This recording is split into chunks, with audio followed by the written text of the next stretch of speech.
Ouais, bah en fait, le gars, il avait pas l'air de comprendre comment on fait pour gagner de l'argent, ou comment c'est possible, en fait, techniquement, de gagner des sommes importantes, d'avoir des revenus de plusieurs millions par an. Ah merde. Attendez.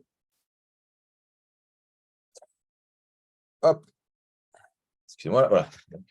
Ouais, donc l'autre abruti, il a pas l'air de comprendre comment c'est possible de faire de gagner des sommes significatives, enfin, ou des sommes genre à 6, 7 chiffres, parfois plus par an. Et donc, on va faire un petit schéma explicatif.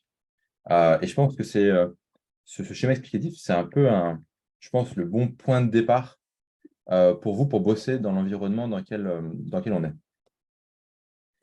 L'environnement économique, social, politique, financier, sanitaire, c'est plus à la mode, mais bon, nous trouverons bientôt autre chose. Enfin, vous sentez comme moi, là, le QR code et le CBDC climatique. Mais après tout, pourquoi pas, hein. Je veux dire, si les gens ils sont heureux avec ça, qu'ils prennent donc, je dirais, leur CBDC et leur QR code, hein. Je veux dire, qui sommes-nous après tout qui sommes-nous après tout voilà, pour s'opposer à cette eschatologie mondialiste. Ok, super. Right. Vous voyez mon écran, c'est bon? Allons-y, quoi. Mais oui, allons-y. Moi, j'ai dit au français, allons-y, quoi. Ok, alors du coup, comment gagner de l'argent en étant un fils de pute honnête? On peut appeler ça le triangle des fils de pute honnêtes. Triangle des fils de pute honnêtes. Le H, c'est pour honnête. Et fondamentalement, le triangle des fils de pute honnêtes, c'est ça. C'est vous devez avoir, enfin, je vais me prendre moi comme exemple, en fait, vous devez faire plus ou moins la même chose. Alors, sur un des sommets du triangle, vous avez votre minimum viable guru. Concept que je répète et répète et répète depuis 6-7 mois maintenant. Le minimum viable guru, c'est votre existence en ligne. C'est jusqu'à présent, vous êtes nombreux à avoir vendu du PDF agressivement, dans de nombreux cas des bons PDF, dans des cas plus malheureux des mauvais PDF. Mais vous n'avez jamais pu développer Compound, avoir un effet cumulé sur une présence digitale et auprès d'une audience. L'argent est dans la relation, l'argent est dans la LTV ou dans la CLTV, Customer Lifetime Value, la CLTV. Traduction, vous avez besoin que les clients restent clients longtemps, vous avez besoin de développer des relations avec des gens. Et en fait, plus la relation est longue, plus vous gagnez d'argent. Mais aussi, il y a un truc un peu contradictoire, c'est plus la relation, enfin, plus vous mettez du temps à monétiser cette relation, plus vous pouvez bien la monétiser. En fait, si vous prenez les stars, ok, vous prenez, je sais pas, les mecs comme The Rock, George Clooney, des gens comme ça qui ont fait des, je sais pas, des marques d'alcool, de tequila ou des partenariats avec des marques de vêtements. Je crois que c'est notamment The Rock avec Under Armour. L'idée, en fait, c'est plus ils vont attendre longtemps pour commencer à monétiser, plus la monétisation va être explosive, en fait. Alors que si on monétise vachement early, c'est plus compliqué en fait de faire des gros coups. Donc l'idée c'est OK, vous monétisez pas le plus longtemps possible, que vous monétisez à max. Le contre-argument pour le faire, enfin, le contre-argument de ça, c'est quand la monétisation permet de faire de la growth. Donc moi typiquement, je monétise from day one. Et en ce moment, je monétise très agressivement ma communauté. Alors on va dire du coup, c'est un peu en contradiction avec ce que dit Hormozy quand il décrit le cas de The Rock et compagnie. Bon, là-dessus, plusieurs points. Un, j'ai pas vocation, si tu veux, à être The Rock et être un mec mainstream. Vous l'aurez compris, je suis un mec un peu niché. Et petit 2, pour moi, quand je monétise, ce qui est pratique, c'est que la monétisation permet de faire de l'affiliation et l'affiliation permet de faire de la viralité. Donc, il y a intérêt à monétiser. Donc là, en gros, on va voir toutes les questions. Putain, pour que ça... OK. CLTV, vers tout ce qui est le timing de monétisation.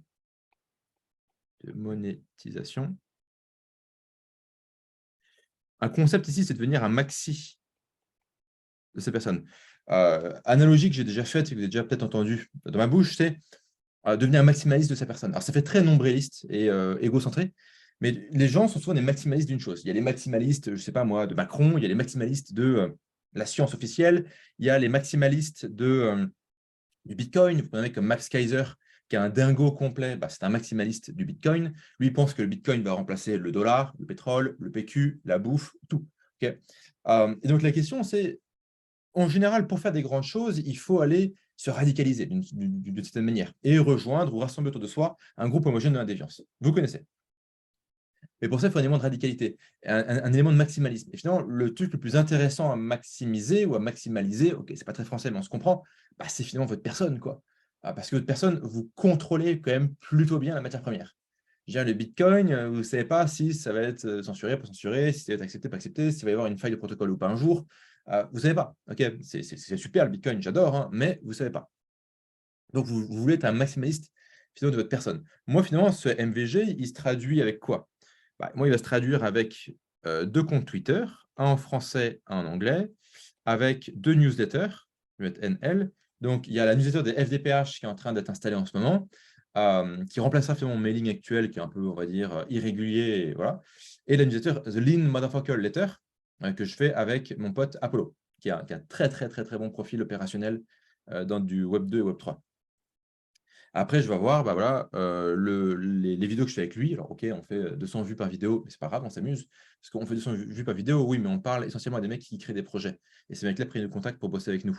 Donc, en fait, le viewer moyen, le vision, enfin, voilà, le user moyen, on va dire, quoi, est ultra qualifié et ultra bankable. Donc là, vous avez tout ce qui est YouTube, etc. OK. Donc ça, c'est votre premier point. Enfin, mon premier point, c'est je veux développer un MVG. Ça, c'est mon asset antifragile. Je dirais demain, les PDF, ça ne marche plus. Demain, c'est plus du Web 2, moins du Web 3. Demain, c'est plus de l'IA, moins de la formation. Demain, OK. Le MVG, c'est un peu votre asset antifragile que vous développez. Alors oui, il y a toujours le risque que l'IA vienne aussi tuer ça et que l'IA, via du deepfake, etc., bah, rende cette notion d'MVG peut-être complètement obsolète. Peut-être qu'un jour, en fait, ça sera plus pertinent. Je ne pense pas non plus que ça prendra 24 mois à se faire. Donc, le premier élément, c'est le MVG. Le MVG, au sens strict, il ne rapporte pas d'argent. Il rapporte de l'audience, il rapporte de la réputation, il rapporte des leads, il rapporte des partenariats potentiels, il rapporte des associés potentiels. Voilà, le MVG, il sert principalement à ça. Votre deuxième élément, votre deuxième sommet, ça va être d'avoir du cash flow Web 2. Alors, comme vous savez, j'adore le Web 3, mais le Web 2 a quand même l'avantage de proposer cet élément de régularité, cet élément de compréhension et de compliance aussi avec les banques. C'est quand vous gagnez beaucoup d'argent dans le Web 3, bonne chance pour aller voir une banque. Oui, j'ai fait une collection NFT. Non, c'est mort. Par contre, voilà, vous avez un business de software, un business d'éducation, un business de newsletter, vous avez un business d'affiliation, je l'ai dit, je ne sais pas. Vous allez voir la banque, il y a des factures, il y a des relevés Stripe, il y a des flux financiers, il y a dans ce cas de la TVA, donc gérer des. Enfin, ça rassure, quoi. Ça veut dire, OK, c'est un business, ça fait des taxes, je comprends, etc. Moi, dans mon cas, comment je fais mon cash flow Web 2? C'est sûr que moi, enfin, petite précision, le cash flow Web 2, ce n'est pas ce que je veux maximiser. Le cash flow Web 2, moi, je veux que ça paye la baraque, la caisse, la bouffe du chien, ma bouffe à moi, la bouffe de ma compagne, mettre de l'argent de côté, les voyages en classe business parce que la classe éco, c'est comme une putain de bétaillère, et quelques petites conneries, quoi. Vous voyez, je n'ai pas forcément un train de vie très, très, très on va dire, dispendieux et luxueux. Je sais que ça me dessert, hein. Je vous rappelle quand même que je me fais traiter de pauvre sur TikTok. Il faut le savoir. Je suis une version Wish de tout, en fait. Parce que voilà, comme je n'ai pas de montre dorée et que je n'ai pas de Lamborghini, trucs comme ça, et que je ne montre pas des photos de cul, et bien, je me fais traiter de pauvre sur Internet. Et c'est des ventes que je ne fais pas, hein. Si j'étais beaucoup plus entre guillemets, dans la démonstration, ça fait des ventes, hein. On peut dire ce qu'on veut, hein. Montrer des culs, des Rolex et des voitures, ça vend. On n'est pas là pour juger les gens. C'est con, c'est pas con, on s'en fout. Ça vend. Donc, je peux faire plus d'argent en Web 2, c'est un fait. J'aurais de toute manière un plafond de verre en Web 2 parce que je suis trop bizarre. Je suis trop niché, je suis trop radical. Voilà, j'ai pas cette capacité, en fait, ou cette intelligence à être mainstream, en fait. Je suis trop con, enfin, je suis trop autiste pour ça, quoi. Ça, il fait un peu chaud. Alors, du coup, comment ça se concrétise, moi, mon cash flow? Alors, je vais avoir mes RX, le programme phare que j'ai depuis 2019. je vais avoir le RD, qui est un programme qui est en train de mûrir, qu'on est à ça. Il y a eu la version 1 chaotique, on est sur la version 2, et je pense qu'on arrivera probablement à peut-être qu'en septembre, ce sera la version 3. Je vais avoir à côté de ça Tugan.i, sur lequel on doit avoir, je ne sais même plus vraiment combien, on doit avoir 20 25 000 inscrits, dont un pourcentage significatif qui est maintenant payant, ça c'est quand même pas mal. Ce qu'on a fait d'ailleurs, petite astuce pour augmenter le nombre de clients payants, c'est qu'avant on avait un plan gratuit limité quantitativement. Traduction, tu pouvais t'inscrire et tu avais X crédits à utiliser. X crédits à utiliser, et puis une fois que tu avais utilisé, on te disait ah, bah, tu vas aller plus loin, il faut que tu mettes ta carte et que tu prennes un plan. Ça marchait bof bof. On a remplacé ça par un freemium temporaire. Donc en fait, tu t'inscris, tu as le droit d'y aller comme un porc. Enfin, il y a quand même une limite, mais tu peux y aller quand même plutôt comme un bourrin pendant 7 jours. Par contre, tu dois mettre ta carte et au bout de 7 jours, eh bien, ton abonnement démarre. Évidemment, pendant tous ces 7 jours, tu peux annuler ton abonnement et être tranquille, quoi. Et en changeant ça, en fait, on augmente notre MRR de 25 ou 30% par semaine. Donc, c'est énorme, en fait. Un MRR en croissance de 25 à 30% par semaine, c'est énorme. Sachant que le MRR, c'est pas, on n'est pas sur 3000 balles de MRR aujourd'hui. On est quand même sur un truc un peu plus haut, quand même. Le plan moyen, il est, je crois que le client moyen, il doit dépenser 40 ou 50 balles par mois. Bon, faites les maths, 20 000 inscrits. Évidemment, ce n'est pas la majorité qui sont clients, mais ce n'est pas non plus 1%, quoi. Vous voyez. Donc, Tugan.i, ça commence à prendre forme. Bonne équipe. Pour info, hein, Tugan.i est évidemment alimenté, entre autres, par mon MVG, parce que j'amène des gens, j'amène des affiliés, j'amène des clients, j'amène mon réseau professionnel. Alors, c'est surtout utile pour amorcer le projet. L'équipe de Tugan.i, c'est des gens qui ont été par le passé des membres des RX, qui je crois que le sont encore dessus. Je ne sais pas d'ailleurs. Bon, enfin bref, donc aujourd'hui, c'est des potes. Donc, c'est des anciens élèves devenus potes, anciens élèves devenus potes, devenus associés. Donc, Tugan.i, c'est une belle bécane. Et enfin, ce qui est un peu en train de se réveiller, c'est Frogtech. Sujet sur lequel on avait beaucoup bossé, sauf que quand on avait release la technologie quasiment terminée, le bull market démarrait. Du coup, focus crypto pendant finalement une grosse année et demie. Et finalement, Frogtech n'a pas beaucoup avancé. Donc là, Frogtech est en train d'être repris en main vigoureusement, avec des choses assez intéressantes pour en faire une techno ultra Google-proof, mobile first, et développer des choses très intéressantes. Donc finalement, tout ça, là, c'est mon cash flow Web 2. Petite subtilité. D'ailleurs, Frogtech, hein, dessus, je travaille avec des gens qui étaient également des élèves, devenus potes, devenus associés. Mon funnel, c'est ça, c'est élève, pote, associé, comme ça. Et ça se passe très bien. Notons que Tugan.i, Frogtech, ce sont des boîtes qui sont revendables. C'est des boîtes qui sont capitalisées, qui sont revendables. RXRD, fondamentalement, ça rapporte du cash flow, ça rapporte de l'argent de poche, mais ce n'est pas des business revendables, c'est un business d'éducation. Un business d'éducation, c'est quasiment impossible à revendre. Okay, ça ne se revend pas, en fait. Enfin, vous pourrez trouver des contre-exemples, mais en fait, ça se revend peu ou pas, un business d'éducation. Par contre, un business d'éducation, ce qui est cool, c'est que c'est un business de marge pure, de profit pur, de scale pur. C'est très rapide, c'est très facile. Faire 2, 3, 4 000 balles par mois avec de l'éducation, surtout quand c'est des produits en recurring, parce que RX, c'est du recurring billing, Tugan.i, c'est du recurring billing, Frogtech, c'est du recurring billing. Donc, c'est des gens qui vont payer tous les mois. Okay, enfin, soit sur une base mensuelle, soit sur une base annuelle. Donc, j'ai de la régularité dans mon cash flow. En fait, moi, on me dit, hey, tu peux faire 1 million en août. Je te dis, cool, c'est bien, c'est cool, mais je m'en fous un peu. Par contre, tu me dis, voilà, tu peux faire 75 000, enfin 50 000 balles par mois. Je peux faire avec de la régularité. C'est 50 000 balles par mois. Je sais comment le passer à 100, 200, 250. Et c'est de la régularité. Et la régularité, j'aime. En fait, voilà, moi, j'ai 31 ans. Ce qui m'intéresse, c'est de la régularité. C'est de la visibilité. C'est plus vraiment de faire des coups. Okay. Et vraiment, le mindset, j'aime pas le terme, mais on va quand même utiliser, mais où le message que je veux faire passer, c'est essayer d'aller chercher de la régularité. Avec le MVG, vous pouvez tenir dans la durée pour avoir un asset antifragile. Avec des business en recurring billing, soit à travers des trucs que vous créez, newsletter payante sur une base mensuelle, vendu mensuellement, club, accès mensuel, software, paiement mensuel, soit vers de l'affiliation vers des produits comme ça. Si ça vous fait chier sur des produits, faites donc de l'affiliation vers des produits qui sont même en abonnement. Super pratique. Avec ça, vous introduisez pareil de la régularité, de la lisibilité. Dans le monde dans lequel on vit, qui est, alors désolé, je fais du marketing de la peur encore, mais un monde qui est quand même sacrément bordélique et sacrément complexe, bien dans ce monde-là, en fait, vous avez besoin de lisibilité. Vous avez besoin d'antifragilité, vous avez besoin de prévisibilité, vous avez besoin de lisibilité. OK? C'est vraiment ce dont vous avez besoin, je pense. Et pour ce faire, il faut aussi que vos business soient simples. Par le passé, on aimait bien, hein. Moi, le premier fait des business avec upsell pump, machin, 3 downsell, optimisation. Le mec, il a pris upsell 1, upsell 3, pas upsell 2, boum, séquence d'email custom pour aller lui vendre l'upsell 2, etc.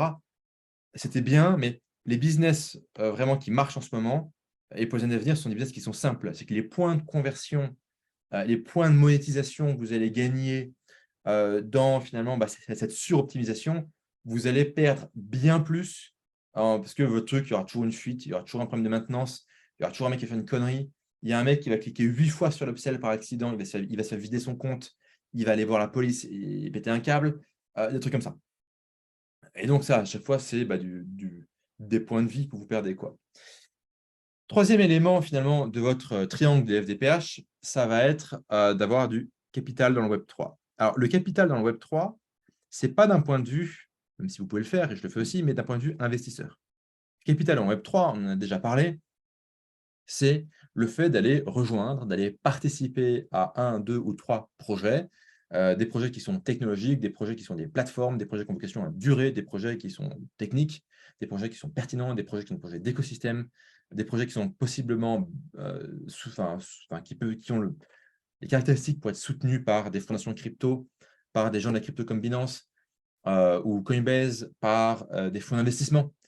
Non pas qu'on désire nécessairement ça, mais c'est bien d'avoir cette option. Donc, vous voulez travailler avec des projets comme ça, idéalement en tant que marketeur. On bossera beaucoup en août sur le crypto marketing. Si vous me mettez ce qu'on va foutre en août, on va surtout faire du crypto marketing.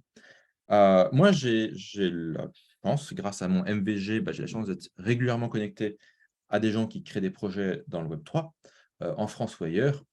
Le problème universel, c'est que vous avez des gens qui sont brillants techniquement, qui dans certains cas sont très connectés, mais marketingement, il n'y a personne.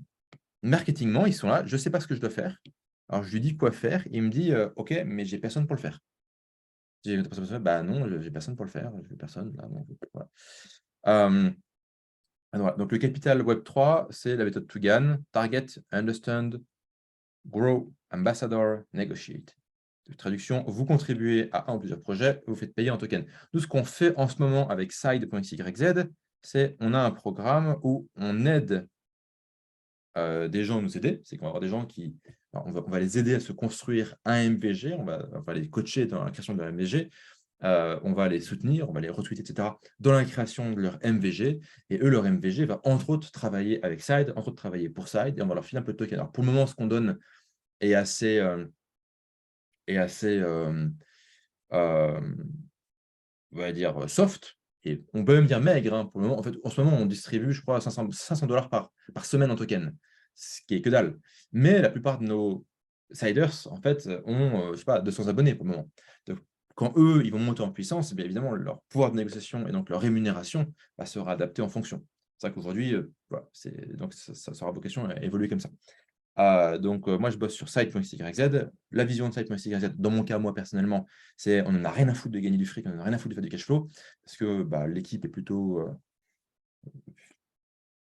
financially stable, et qu'on a levé un petit peu de fonds, ce qui fait qu'on a quand même de la munition pour payer du développement, même si le développement, ça reste quand même très cher. Et la vision, c'est finalement créer la première plateforme no-code dans le Web3, donc être un Shopify ou un ClickFunnels du Web3. Donc, tu drag and drop, tu crées ton smart contract, ton token, ta page qui va avec, tu as des apps, tu branches dessus les contrats que tu veux, les utilités que tu veux, et tu peux développer des choses comme ça. Projet passionnant, et on travaille aujourd'hui avec 150 projets NFT de premier ordre, pour la plupart, même pour tous en fait, qui font des choses intéressantes, qui sont legit, qui sont cachères, et qui totalisent 5 millions de followers, même s'il y a évidemment des doublons et des bots.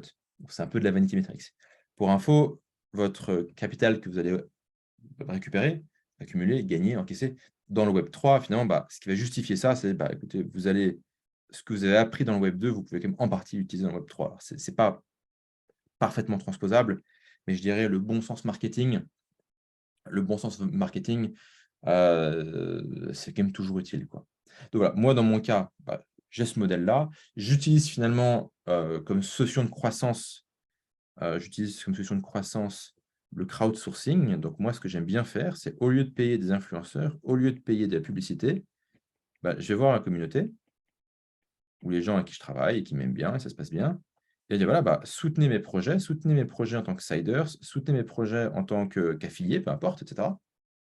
Et bah, du coup, quand ils font de l'affiliation vers mes business flow, enfin vers mes business web 2, bah, c'est vachement simple, hein.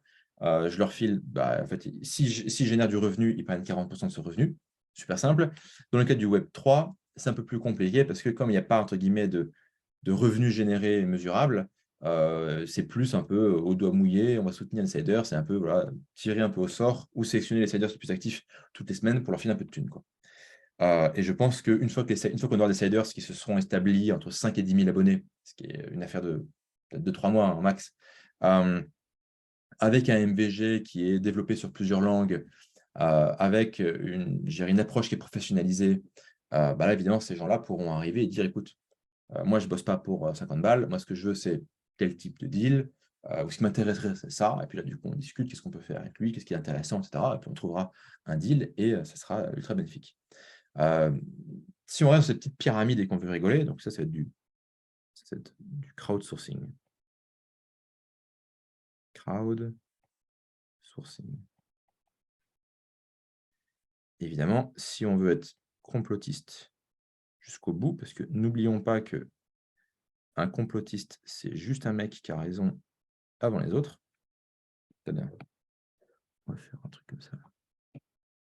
On utilise l'IA pour accélérer tout ce bordel. Elle est pas belle ma pyramide? C'est la belle pyramide. Et c'est beau, hein.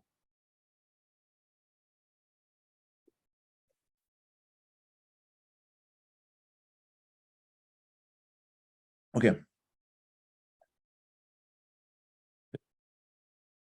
Donc, ça, c'est comme ça qu'on fait du fric.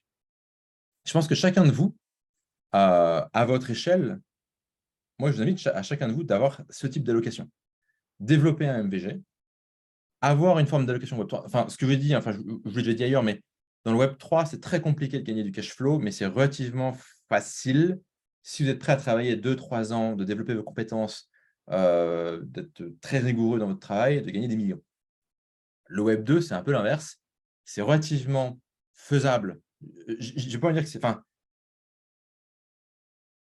on va dire que c'est relativement rapide, mais ce n'est pas forcément facile. Mais vous voulez faire 10-20 000 euros par mois, ça se fait. Ok, je ne vous dis pas que tout le monde le fera, je ne vous promets rien du tout, mais ça se fait. Ok, autour de vous, vous voyez qu'il y a plein de gens qui le font. Ok, ça se fait bien. Par contre, gagner 10, 20, 30 M dans le Web 2, si vous revendez votre boîte, tout comme l'a fait, si vous prenez comme Alex Baker, qui a créé, enfin, qui a développé son MVG, qui a développé Heroes, qui a revendu Heroes 100 millions, ok, il y a des gens qui y arrivent, mais dans la plupart des cas, c'est quand même chaud d'aller ramasser des dizaines de millions.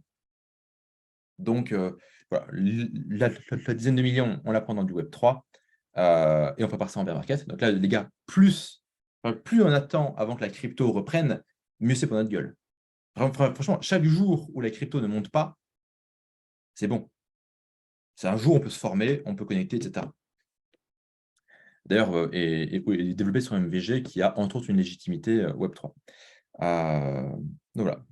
Le Web 2, facile de gagner du cash flow, difficile de gagner du capital. Le Web 3, très difficile de gagner du cash flow, relativement facile si vous travaillez suffisamment de temps, avec suffisamment de rigueur et de bon sens paysan, d'aller gagner enfin, d'aller faire d'avoir de la generational wealth, comme on le dit en anglais. Ok, après, du coup, qu'est-ce qu'on fait enfin, qu'est-ce que moi je fais du surplus de thunes? Surplus de thunes, c'est simple. Il y a une grande partie pour moi qui reste en cash. Plusieurs devises, en cash, plusieurs banques, plusieurs pays, voilà, le truc habituel, quoi. Je sais que on pourrait mettre cet argent sur Interactive Broker, prendre un intérêt, machin, bidule, ou prendre du bon du trésor américain parce que tu vois, etc. Et prendre de l'intérêt parce que l'argent en banque, bah, un, il n'est pas à nous, et deux, il rapporte que dalle, ou aller prendre de l'ETF parce que la bourse, je reviens dans un instant, la bourse, ça monte tout le temps, il faut le savoir. Je ne suis pas fan de la bourse. Euh, je respecte la bourse, mais je ne suis pas fan de ce truc-là. Donc, moi, je préfère rester en cash, stablecoin et ou bancaire pour rester mobile. Donc, moi, ce que je veux, c'est que mon cash il soit mobile. Tu vois, si je suis en bon du trésor et que manque de bol, ils augmentent encore le taux d'intérêt, que le bon du trésor, bah, il perd de la valeur, il n'est pas aussi liquide, ou je me prends une décote dans la gueule, ça me fait chier. Donc, et j'ai pas envie de suivre ça, j'ai pas envie d'aller. En fait, moi, je veux que mon cash reste mobile et je veux pas que mon cash me prenne la tête. Donc, en fait, je renonce à faire fructifier mon cash. C'est un peu con, c'est comme ça. Après, je vais acheter de l'IMO. Je vais acheter de l'IMO. Pareil, plusieurs pays, plusieurs continents, plusieurs types de marchés, plusieurs types de biens, maisons, appartements, etc. Idéalement, idéalement, je m'achèterais quelques immeubles en Europe centrale et au Moyen-Orient. L'Asie, je connais très, très peu. L'Amérique du Nord, ça me branche, bof. L'Europe de l'Ouest, ça me branche, bof. Donc voilà. Et l'IMO, franchement, l'IMO, je trouve qu'aujourd'hui, ça rapporte que dalle. Alors oui, je vais pas les mecs, non, mais tu peux optimiser, machin. Oui, mais optimiser, oui, moi, je prends pas de Pierre Ollier. Pierre Ollier, il optimise comme un bâtard. Il arrive à faire, je sais pas, moi, du 8% à Budapest, comme ça. OK. C'est son métier, il fait ça depuis 10 piges, c'est un ancien banquier, il est malin, il est rusé, il connaît toutes les ficelles, il passe sa journée là-dedans. Voilà, normal. Moi, c'est pas mon cas, j'ai pas le temps pour ça. Je respecte ça, mais j'ai pas le temps pour ça. Donc moi, IMO, j'achète en général des biens d'exception, parce que les biens d'exception, il y aura toujours, entre guillemets, un riche con qui le voudra. Toujours, ça n'existe pas en finance, mais il y a une probabilité élevée qu'il y ait un riche con qui soit intéressé. Voilà, c'est un peu ça mon truc, ouais. Et non, du done for you en IMO, mais non, parce que quand c'est du done for you, le mec il le fait pas, il faut avoir confiance ou pas confiance, machin. Mais non, mais moi je connais un mec. Non, je m'en fous, je m'en fous. Je m'en tape, je m'en tape, je m'en tape. Je respecte, Marc, ce que tu écris. Mais je m'en tape. Pareil, le cash, non, mais tu peux confier ça à un fonds, un ETF, un machin, un truc. Non, je m'en fous, je m'en fous. Je respecte, mais je m'en fous, c'est pas pour moi. Tu sais, il y a un truc important, hein, c'est une bonne opportunité peut ne pas être une bonne opportunité pour toi. Moi, mon focus, il est dans mon putain de triangle. C'est dans mon putain de triangle que je print du cash. Voilà. Après, l'IMO, c'est pour pas que ça disparaisse, parce que l'argent en banque, il n'est pas à toi. Cash, cash en banque et stablecoin. Le stablecoin, il peut dépeg ou backdoor, vas-y, contre KYC de tes fonds et contre les gels ou j'en sais rien. On ne sait jamais, hein, USDC, c'est possible, je crois. USDT, on sait quand même pas trop ce qu'ils font, les mecs, là. Voilà, les autres trucs, bof. L'argent en banque, il n'est pas toi. Donc, bon, ce qui est important pour moi, c'est voilà, qu'il ne soit pas placé dans des produits à la con, qui soient juste potentiellement mobiles. Après, ce que je vais acheter, ce que je vais plutôt garder, je vais prendre du BTC et de la Layer 1 en crypto. Donc, je vais prendre du Ethereum, enfin, BTC, après, je vais prendre Ethereum, Sol, AVAX, FTM, des trucs comme ça, quoi. Et là-dessus, pareil, je ne cherche pas vraiment à optimiser comme un dingue. Je fais un peu de stacking, évidemment pas pour du BTC. Tout ce qui est lending et compagnie, franchement, après la gamelle de Celsius, de BlockFi et des autres, bof.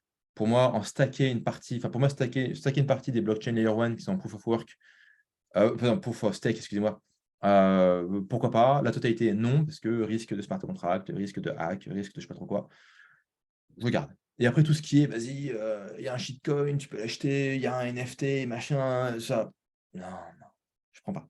Ouais, tu peux faire x10 ici, je sais, ça m'intéresse pas. Ouais, j'ai des potes qui ont fait tout ce qui était là, les ordinals et compagnie, les BRC tokens, etc., qui ont fait des bracos. Good for, enfin, en tant qu'investisseur, rentre, sortir, rentre, sortir. Respect, c'est super, les mecs. Voilà, j'ai pas, ça m'intéresse pas. Je préfère, mon focus, c'est mon triangle, voilà. En fait, si je reviens rapidement à mon triangle, la particularité de mon triangle, c'est tout ce que je fais dans mon triangle me renforce. Tout ce que je fais dans mon triangle renforce mon MVG. Et mon MVG renforce mes business. Et du coup, il y a une dynamique cumulative ici. Aller, je dirais, niquer mon sommeil à trader du shitcoin. Et quand je dis shitcoin, ce n'est pas péjoratif, hein. J'aime beaucoup la partie dégénérée et folle de la blockchain. Je n'ai pas de souci avec ça. Mais il y a un coût d'opportunité. Encore une fois, un truc peut être une bonne opportunité, c'est pas forcément, c'est pas que c'est une bonne, enfin, ça peut être une bonne opportunité, mais pas pour toi. Bah, c'est pas pour moi. Donc, NFT, small caps, machin, etc., je m'en fous. J'ai des millions à parquer. Voilà. Si j'avais 10K, je ne le dis pas, mais j'ai des millions à parquer, donc je prends des appartements hors de prix. je mets des gros bacs de layer 1 où du coup, je peux rentrer-sortir sans que la charte se pète la gueule. Enfin, voilà, c'est un peu comme ça que je fonctionne, quoi. Il peut y avoir un scénario dans lequel le cash immobile deviendrait de l'ETF ou du REIT. Enfin, de l'immobilier papier, là, REIT. REIT, ça. Real Estate Investment Trust. C'est pas impossible que dans un scénario pas trop lointain, j'aille vers ça pour que le cash, voilà. Mais je trouve qu'aujourd'hui, il y a trop d'instabilité, trop de bordel, quoi. Donc, du coup, action, j'ai quasiment rien. J'ai un peu d'action parce que j'ai la flemme de les vendre, en fait. Le petit truc que je vais avoir en plus, c'est un peu, en fait, on va dire, entre la jonction du capital et du Web3, c'est que je vais filer des coups de pouce à des mecs et je vais travailler quelques projets. Pas beaucoup, mais voilà, ça va m'arriver. Souvent, c'est même du pro bono, hein. C'est le mec qui dit: «Tu ferais ça comment? OK, je connais un type, vas-y, parle à lui de ma part. Attends, vas-y, tu prends lui, il peut faire ça. Là, tu appliques ça, tu fais ça, tu connectes avec machin, tu vas là, hop, ça fait du fric». Voilà. Et l'idée principalement ici, c'est faire du love, c'est me faire des potes. Je rends des services pour me faire des potes. Voilà. Ça reviendra bien un jour. D'une forme ou d'une autre, ça reviendra bien un jour. Et donc voilà comment on peut faire raisonnablement plein de fric dans ce bas monde. C'est pas de la magie, c'est pas ouais, il y a des mecs qui font des arnaques et je récupère un dividende sur leur arnaque, je sais pas quel délire là, dans le genre conspirationniste, bravo, hein, enfin, non, c'est juste, voilà, et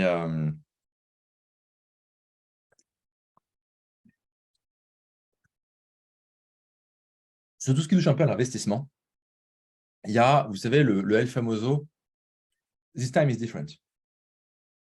Là, on va dire, on va prendre ça, c'est un peu effectif, OK, et là, ça va être ici, la compréhension. Et si on regarde et ça va être ça, c'est la «This time is different Gauss curve». C'est un truc comme ça. Je simplifie un peu la Gauss. Et grosso modo, enfin, «This time is different», ça veut dire, en fait, c'est un peu une expression, une blague dans la finance, c'est, très souvent, quand il y a une connerie ou une bulle, les mecs qui croient en la bulle font: «Mais non, voilà, c'est pas une bulle, il y a une vraie révolution, il y a un truc qui se passe, machin, this time is different». C'est pas la tulipe, là, c'est pour de vrai, il y a la blockchain et tout. OK.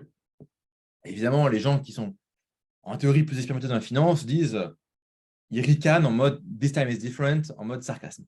Et c'est vrai que quand on parle finalement d'un éventuel effondrement du dollar, quand on parle des questions un peu de blockchain et de crypto-monnaie, donc en fait, quand on parle de basculement géopolitique ou de basculement technologique, la question c'est: est-ce que this time is different?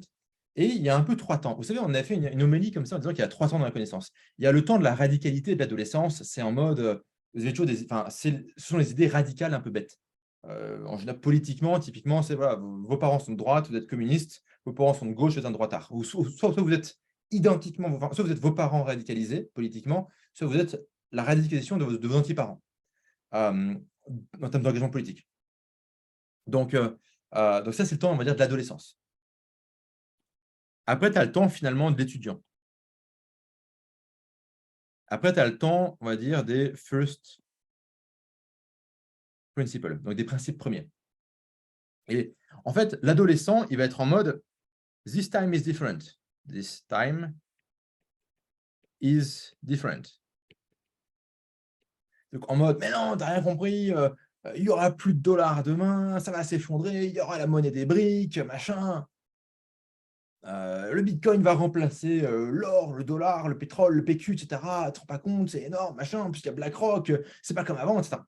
OK. Après, tu vois le mec étudiant. L'étudiant, c'est le mec qui comprend que le monde, il est complexe et que, si on prend le format de la dissertation ou de l'essai, on peut démontrer une chose et son contraire et argumenter dans un sens et dans l'autre et trouver de la nuance, et cetera. Et donc l'étudiant, il va dire évidemment que non. This time this time is not different. Parce qu'il va dire, mais non, tu vois, regarde, oui, mais tu vois, le dollar, ça fait 30 ans que tout le monde dit que c'est la fin du dollar, il est toujours là, regarde, les actions, ça fait quand même un siècle que ça monte, un peu plus, un siècle et 10 ans, que voilà, tu prends le Dow Jones sur un siècle, alors évidemment, tu oublies ou pas de prendre en compte l'inflation, hein, et tu vois que quand même tendanciellement, tu sors du rendement comme ça par an, et que du coup, ça bat les autres types d'actifs, etc., etc. Et en fait, finalement, le temps des first principles, c'est sometime time is fucking different. On prend, je dirais, l'effondrement du dollar. Bah ouais, je dirais, il y a un jour, il tombera le dollar. Et peut-être que le timing et les conditions, on va dire, géopolitiques et monétaires, on commence à avoir un bon cocktail. Peut-être que le Bitcoin va remplacer finalement, ou va être, je dirais, adopté comme asset de réserve par de plus en plus de fonds et peut-être un jour de banque centrale ou d'État.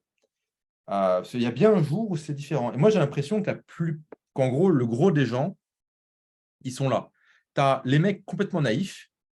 C'est this time is different, tu te rends pas compte, machin et tout. Très émotionnels, très radicaux. Tu as après les mecs qui sont en mode oui, moi j'ai réfléchi, j'ai lu 3 livres et tout, donc je prends de haut le mec ici. Parce que tu vois, ouais, j'ai un peu de bouteille et tout machin. Et après, tu as le mec qui revient au principe premier, quand tu parles d'investissement, quand tu parles d'économie, quand tu parles de géopolitique, ça, il y a des basculements profonds. Je dirais, la livre sterling, elle s'est bien cassée la gueule un jour.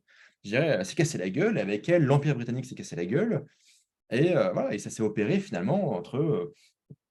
Ça a commencé avec la Première Guerre mondiale, où finalement, la parité hors de la livre sterling va être suspendue le temps de la guerre. Après la guerre, Churchill, quand il est ministre des Finances, va essayer de ramener la parité hors de la livre.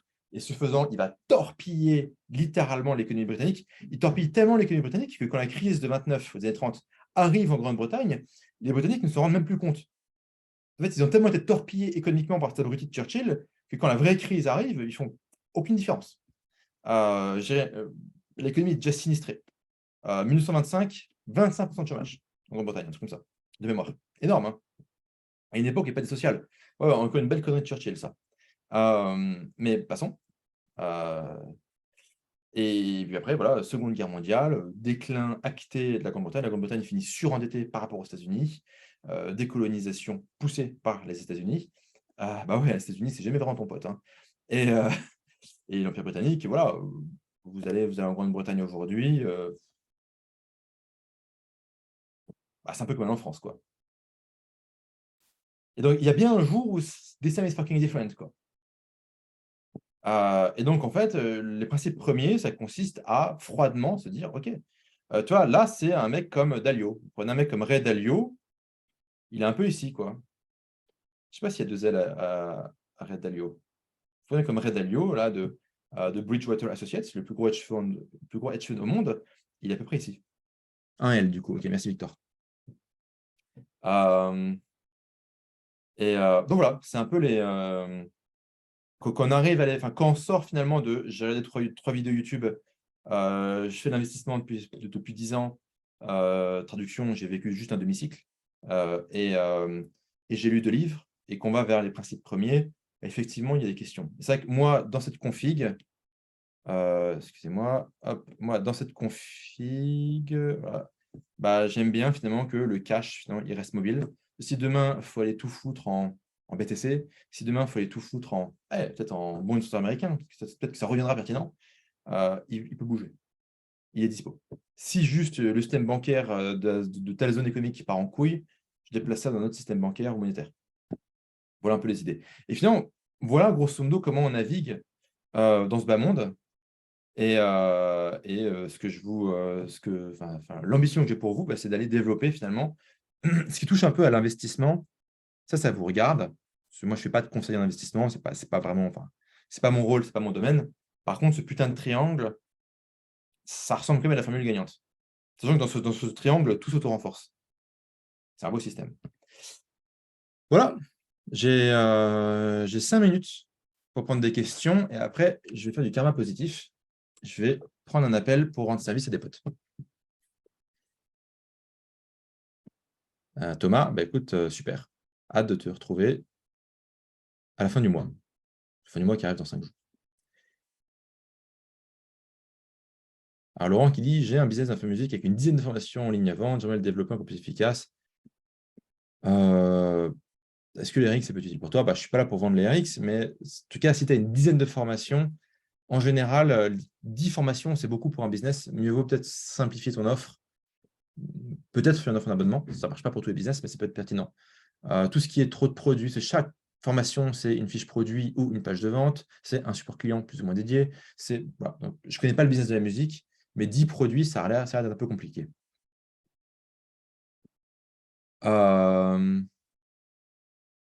Est-ce qu'en regardant un projet crypto, tu peux savoir s'il y a de l'avenir? Si tu veux, je ne suis pas devin, mais tu regardes l'équipe. Est-ce que l'équipe est bonne en marketing? Est-ce que l'équipe est bonne en technique? Est-ce que l'équipe est un peu connectée? Est-ce que l'équipe a de la bouteille? Est-ce que le sujet est pertinent? Est-ce que le sujet peut tenir au-delà de quelques semaines de hype? Tu vois, tu crées un meme coin pour concurrencer, tu fais un nouveau PP, Cum, Inu, Rocket, machin. Bon, oui, tu peux faire du fric, hein, mais tenir plus de 2 semaines, c'est quasiment impossible. Voilà. Jimmy, si tu veux travailler dans la crypto, moi, je suis très présente au sein de la communauté des siders. Donc, tu passes du côté des siders, de side, et quand je dis tu vas là-bas, tu n'es pas obligé de prendre des tokens. Hein. Tu peux juste te balader, contribuer, être présent, et là, du coup, je suis relativement disponible. Ou tu me contactes sur mon Twitter anglais. Mon Twitter anglais, je suis beaucoup plus accessible que mon Twitter français. OK. Les news en première concernant Side, non, les news sont transmises à tout le monde en même temps. Il n'y a pas de, y a pas de délit d'initié possible. Ou du moins pas encouragé par ma part, quoi. Les news sont communiquées à tout le monde en même temps. Ça simplifie la vie. Tu te rends compte? Si c'est chaud, ça filait des infos avant les autres. Encore un truc qui va venir on va encore venir me casser les couilles, quoi. Donc non. C'est qui qu'il faut contacter pour devenir Sider? Donc Alex, c'est Yanis. C'est Yanis chez nous. Il s'appelle Yanis Web3 qu'il faut contacter pour devenir Sider. C'est lui qui gère tous les siders, qui pilote tout ça. Enfin, tu peux aussi me contacter en direct parce que Alex, tu as mon Telegram. Alors, tu peux détailler les besoins en marketing des projets Web3. OK, je te donne par exemple, très rapidement, un gars qui m'a contacté. Ils viennent de lever 1 million auprès de tous les gens à peu près sérieux dans le Web3 en France. Projet francophone. Je te lis les besoins du mec. Stratégie high level. Quand déployer? Stratégie high level. Il dit quand déployer. Alors, lui, du coup, il est sur un protocole de DeFi. No, fuck you. Lui, il est sur un protocole de DeFi très compliqué avec des systèmes de vol. Voilà. Lui, c'est vraiment en mode DeFi très, très poussé. Donc, il y a la question de, OK, il y a plusieurs produits, quand, à quelle taille, enfin, quand il faut déployer ces produits, comment il faut les annoncer, à quelle fréquence, comment communiquer, quel est le but. En gros, comment organiser la communication quand tu as un ensemble de produits financiers dans de la DeFi. Là, en plus, ça, c'est vraiment régulé AMF et tout. Hein. Enfin, c'est carré de chez carré.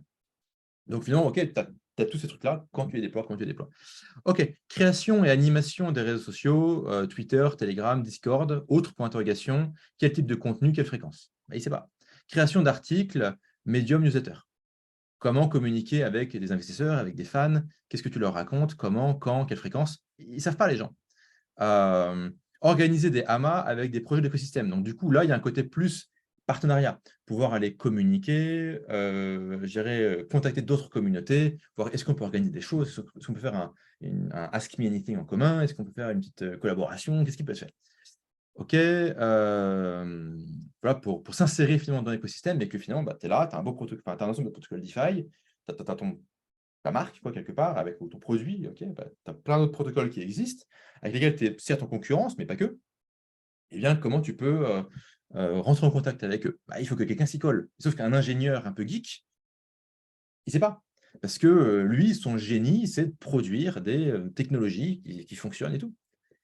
OK, après, construire et animer la communauté. Voilà. Et